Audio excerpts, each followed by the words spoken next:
reconhecimento nacional de Jundiaí como terra da uva tem muito a ver com duas paixões locais, as parreiras e a ferrovia.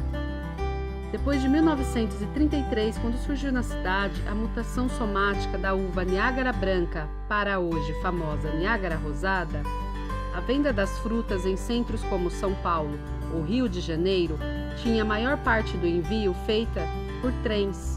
A ferrovia da Companhia Paulista, que chegava até a conexão com a Santos Jundiaí, na Vila Arens, tinha então pontos de parada no Horto Florestal, no Currupira, em Louveira e na Rocinha, atual Vinhedo.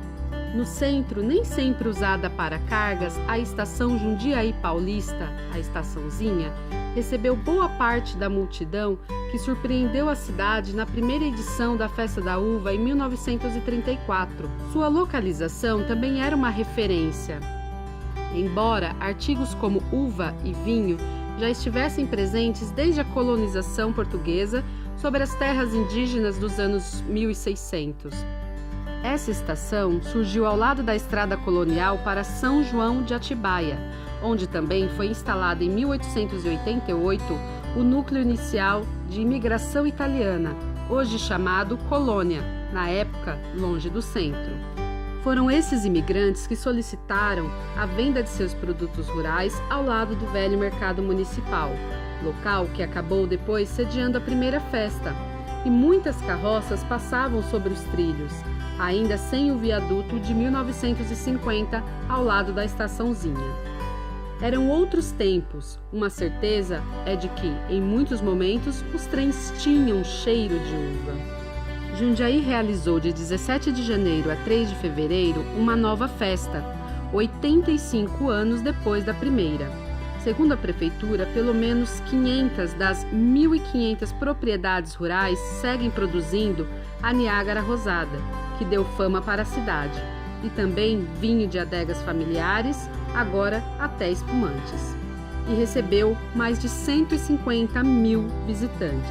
A Festa da Uva, porém, chegou a estar ameaçada por perda de identidade, antes de focar na sua essência, a própria uva.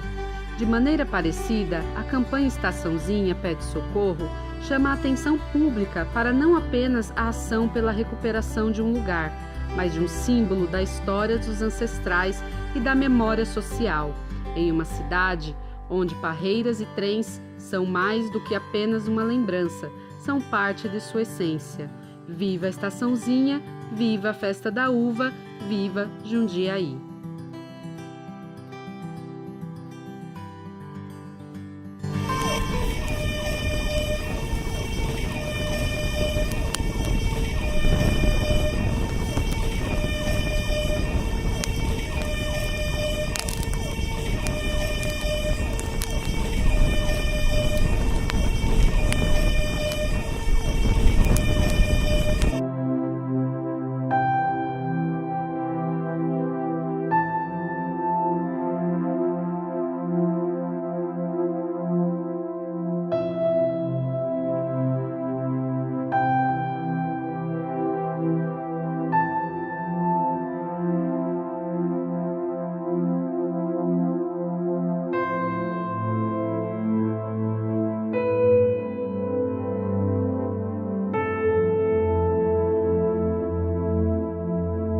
Nós estamos aqui nesse patrimônio histórico aqui ferroviário, a primeira estação da Companhia Paulista de Estrada de Ferro, é um ícone da cultura e principalmente um ícone da memória social e de toda uma coletividade.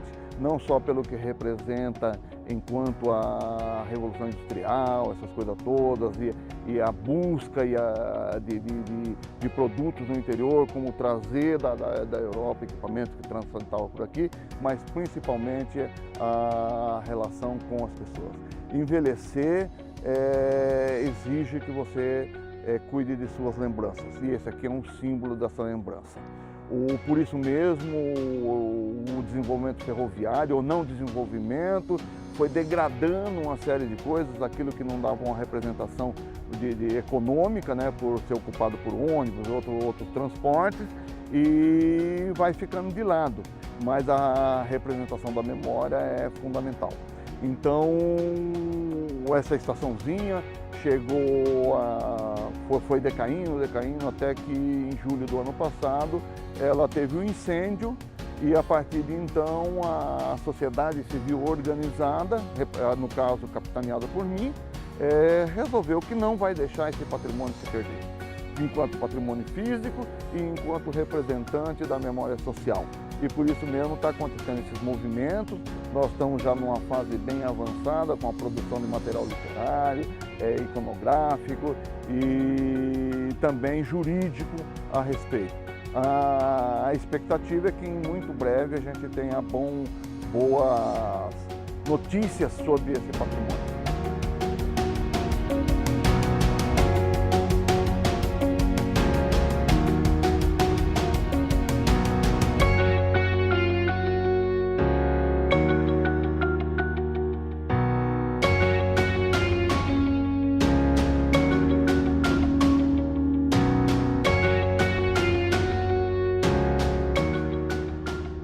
Antônio, ex-ferroviário, se aposentou na ferrovia, trabalhou mais na região ali da Serra, né? Tem uma relação forte com essas coisas, tem participado dos eventos desde o começo. O Emerson Leite tem uma relação política com a cidade muito forte, mas antes disso tudo ele foi jornalista acho que dos 2 jornais que tinha em Jundiaí. E desde quando eu cheguei em Jundiaí, em 98, graças a Deus, muitas das construções que eu fiz aqui foram graças ao pessoal de imprensa. E inclusive você, né? Tatiana Rocha, Paula Menestrel, Daniela Ruiz. Né? E vai, época boa, eu lamento muito quando eu pego o JJ hoje e tem 2 páginas. O JJ que inclusive publicou esse evento de hoje. Cidinha, minha assistente, ajudante, mão direita, mão esquerda, né? Tudo, né? Tudo que a gente decide aqui, ela depois se vira, né? A Neuza, minha esposa, o Ricardo e o Paulo são do escritório de advocacia dos moleiros, e Serra e Moleiros, tá nesse processo também desde o começo, uma expectativa aí ansiosa de conseguir fazer alguma coisa a nível jurídico, porque a gente ainda não foi, não efetivou as coisas jurídicas ainda, porque questão de documentação que tem que ir acertando, essas coisas todas, né? E todo dia eles, já posso ir, né? Já vai. O Luiz acabou de chegar, né? De família ferroviária também, dentro da cidade e tal. Luiz, nós precisamos no próximo evento fazer limpeza de novo. Eu já estava olhando ali, levaram uma parte do portão. Gabriel, historiador, né? A gente tem uma expectativa de desenvolver alguns trabalhos aqui. Eu, a Eliana, tá também dentro desse processo todo aí. O Valdir com a expectativa de aproximar os escoteiros. Maquinista, técnico em estradas, fascinado por ferrovia, filho de ferroviário. José Arnaldo. José Arnaldo é tudo dentro desse negócio aqui, né? Ele injeta adrenalina, ele faz uns textos dóceis, mas eu queria apertar, mas ele... então a gente vai tirar daqui, desse encontro nosso, um encaminhamento para essas coisas todas. A relação com o DENIT avançou muito. E o DENIT está numas. Se alguém levantar a mão, eu entrego. Porque eu quero tirar essas situações, e eu acho que não é só aqui, do meu colo. Quando é lá para o norte, nordeste, não sei o que lá, onde o DENIT tem a ação sobre as infraestruturas, ele mesmo está fazendo as coisas. Em São Paulo ele não tem essa ação. O DENIT em São Paulo é só um escritório instalado lá em São Paulo e pronto. E a questão de infraestrutura aqui é DERSA, tem outros órgãos que faz, né? Então ele não tem isso. Nós mandamos para lá o pedido, tá? Eles falaram para mim, manda 2 fotos ali, uma de cada ângulo, que nós já vamos fechar. Aí eu falei, pô, mas tão simples assim, né? Aí falei para eles, né? Não, mas eu não sou o CIP. Eles falaram, não, mas a gente espera encaminhar para o CIP, né? Então a coisa está ficando meio tranquilo. Só que se a gente pega isso aqui na situação que está, a previsão, alguns orçamentos que a gente fez aqui, é 3 milhões para recuperar isso aqui, para restaurar essas coisas todas, né? A gente assume isso aqui e daí no dia seguinte, onde a gente vai arrumar esse dinheiro? E o próprio judiciário vai começar a vir nos cobrar, nos punir, essas coisas todas, porque aí tem um responsável que não está fazendo a coisa andar. Então precisamos enxergar isso. Bom, da cerca para lá é DINIT. Da linha para lá é a Rumo. A Rumo é a operadora, por exemplo, o trem iluminado que passou aqui é da Rumo. A casinha de chaves é da Rumo, né? E a Rumo tem interesse também em deixar isso aqui legalzinho. Só que a Rumo quer que, de uma forma ou outra, o poder público participe, porque a Rumo é a gestora da central de containers. E ela quer que a central de containers vire Porto Seco. Né? E aí, pô, você me ajuda aqui, eu te ajudo ali e tal, e aí a gente se ajuda, mas nós somos relativamente pequenos dentro desse contexto. E aí nós precisamos, inteligentemente, buscar alternativas. Então, o que eu estou querendo propor para vocês hoje aqui? Porque daqui a gente vai tirar alguma coisa que vai mandar para o DENIT, que eu prometi que a gente ia mandar, né? Pedir para o DENIT a estaçãozinha e utilizá-la como ruínas, não propondo a recuperação dela, mas a utilização como ruínas. A gente vai limpar, vai criar um jogo de luzes, essas coisas todas, e utilizar como ruínas. Como é, por exemplo, lá em São Miguel, São Miguel das Missões, no Rio Grande do Sul, os projetos são assim, mostrando o que está, né? Essa é uma posição. A segunda posição, do muro, da cerca para cá, é da prefeitura. A prefeitura do poder público, que é falar prefeitura é complicado, porque somos nós, né? É do poder público, né? Então todo esse espaço que nós estamos aqui é o poder público. Então a ideia é sair daqui com uma proposta para o poder público, né? E aí a gente desenhar essa proposta, eu vou mostrar para vocês algumas sugestões e a gente já não discutir com o poder público a estaçãozinha, mas o entorno da estaçãozinha, né? Foi criado, acho que há 15, 20 dias atrás, e o Emerson participa diretamente, a frente parlamentar, voltada para a questão de ferrovia, tudo que é ligado à ferrovia. Esse fato aqui está ligado à ferrovia, ao patrimônio ferroviário. Então nós já temos, pelo menos da liderança da frente parlamentar, o compromisso de que vai articular isso. Então se a gente tirar daqui um bom projeto, uma boa proposta, transformar num projeto, nós vamos levar para a frente parlamentar, que vai ao poder público. Com 19 vereadores, né? A possibilidade de não rolar 19 vereadores e todo mundo amigo de um aqui, né? Bom, a ideia, tudo bom? Seja bem-vindo, seja bem-vindo. Tem mais cadeira? Tem aqui, ó, vem aqui do meu ladinho aqui. Esse é o Lamônico, né?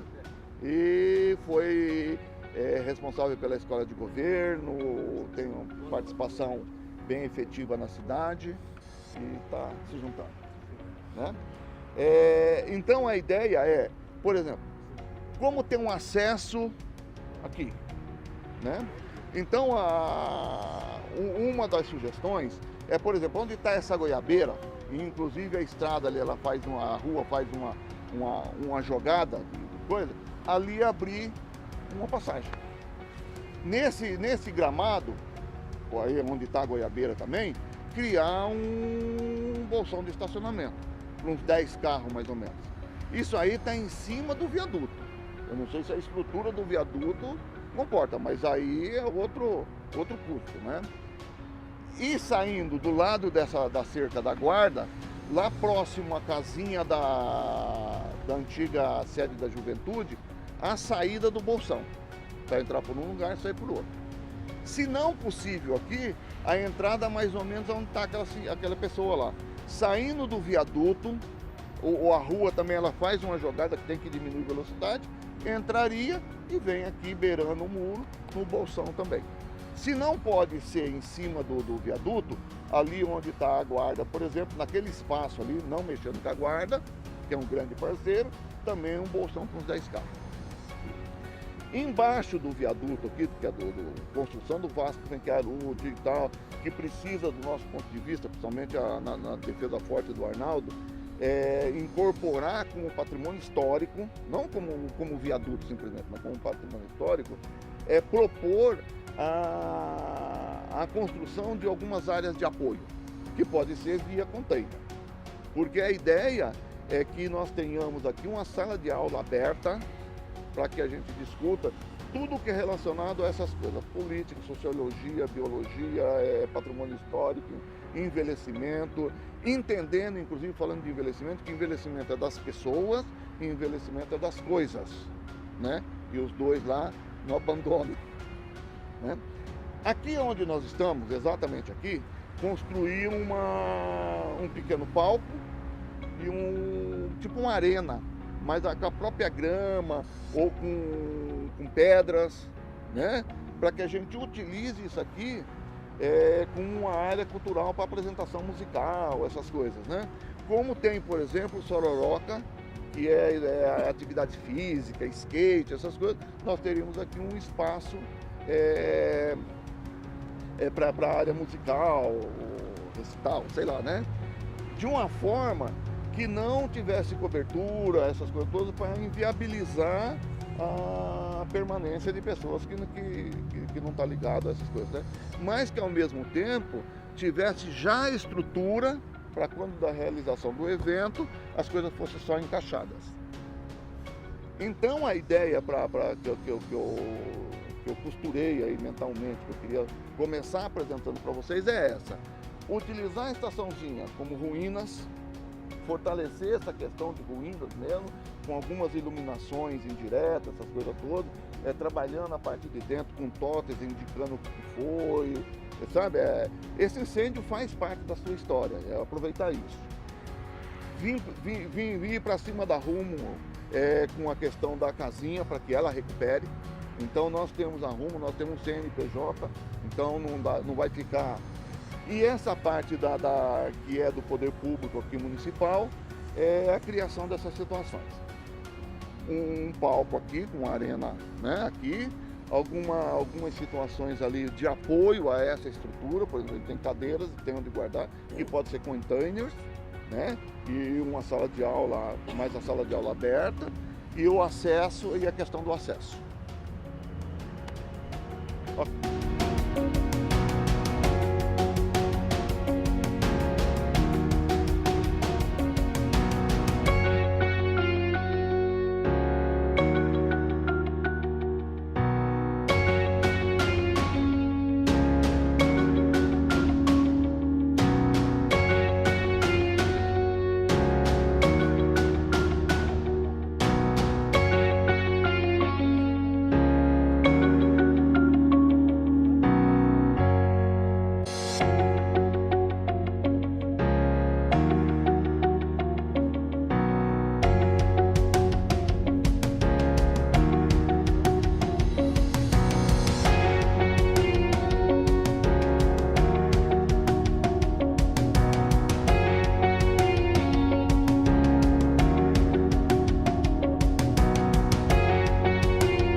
Nesse evento protegendo a estaçãozinha, tá? Eu me chamo Admilson Zé Moraes, trabalhei na ferrovia aqui em Jundiaí, sou a quarta geração de uma família de ferroviários, onde desde pequeno eu fiquei envolvido com a ferrovia. Essa estação é um marco para a cidade, porque depois que veio a São Paulo, Santos Jundiaí, houve a necessidade de levar esse transporte ferroviário para o interior, e a Companhia Paulista nasce em Campinas, mas a estação primeira foi feita essa estaçãozinha aqui. Então daqui saía todo o trajeto de transporte do interior para a capital e também daqui da cidade, o pessoal que tinha que ter acesso ao interior do estado de São Paulo saía dessa estaçãozinha aqui, ok? Então a Companhia Paulista, ela nasce em Campinas, mas a primeira estação é essa aqui. E essa estaçãozinha, veja bem, ela está a quase 1,5 km da estação Jundiaí. Mas o leito dela vai 1 km para lá. Aqui já é o quilômetro segundo, é o 2, né? O primeiro é bem próximo à estação principal lá, que era da Santos Jundiaí. Então aqui começa toda a nossa história como ferrovia paulista, né?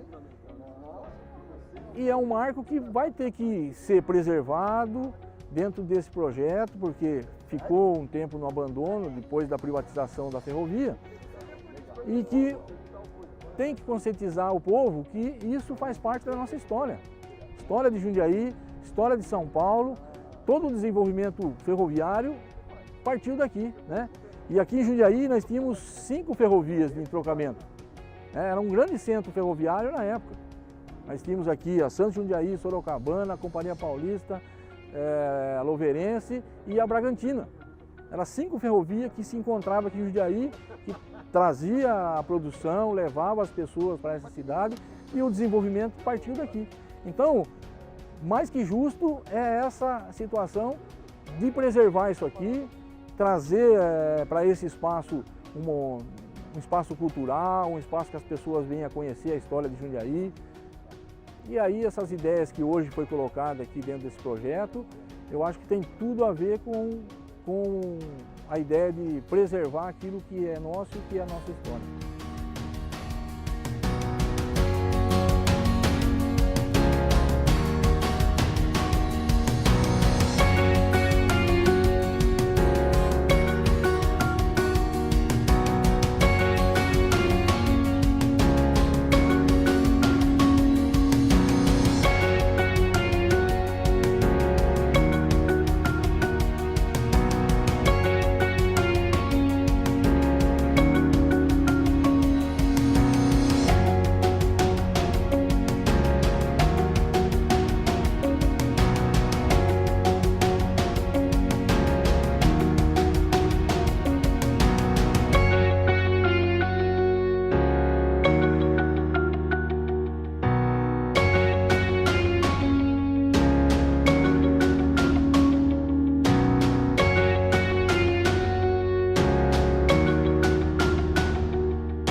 Recentemente nós tivemos um evento aqui que foi extremamente importante, conseguimos reunir nesse espaço mais de 1000 pessoas, que foi o Natal Iluminado, um trem ferroviário, um trem que saiu lá de Santa Cruz do Rio Pardo, se eu não me engano, São José do Rio Pardo, e veio até Jundiaí iluminado.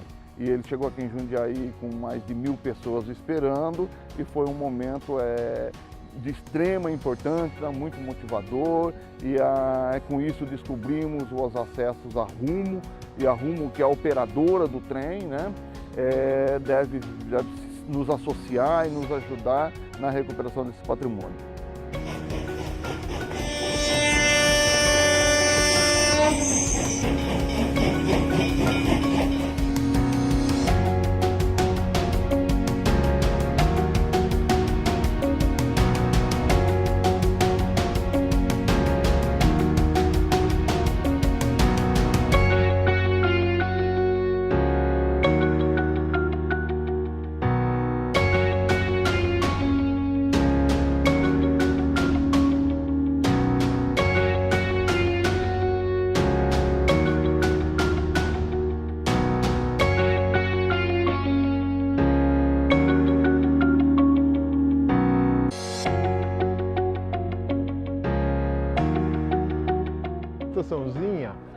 avisa um projeto que faz parte de uma ideia de lugares de memória social. O lugar de memória social é um lugar que não é só, além de um imóvel de referência, ele tem todo o ambiente que faz parte do contexto, né? Então você tem aqui, por exemplo, aqui você tem a estaçãozinha, você tem que faz parte da história da Companhia Paulista, daí tem o viaduto que é de 1898, daí você tem o viaduto de 1950 que se integra com ela, você tem, passando por cima do viaduto, mas do século XVII, uma estrada colonial que é a Rua Torres Neves, que ia lá para São João de Atibaia, por isso que chama tudo aqui São João. Você tem o fim da Rua da Padroeira, que não tem calçada, que era por onde passava cavalos e tem uma descida de pedestre ali no barranco. Você tem todo o ambiente em volta que cresceu ao longo do tempo. Então, junto com isso tem trabalho, tem a vida, tem alegrias, tem tristezas, tem famílias, tem economia, tem empresas, tem tudo, tem um mundo de histórias em volta nisso. Então, é um lugar de memória social, assim como tem vários aqui nesse centro dessas colinas que formam Jundiaí com HY, como é o nome, inclusive, da estação aqui, Jundiaí Paulista com HY. Então você vai ver o documento antigo assim.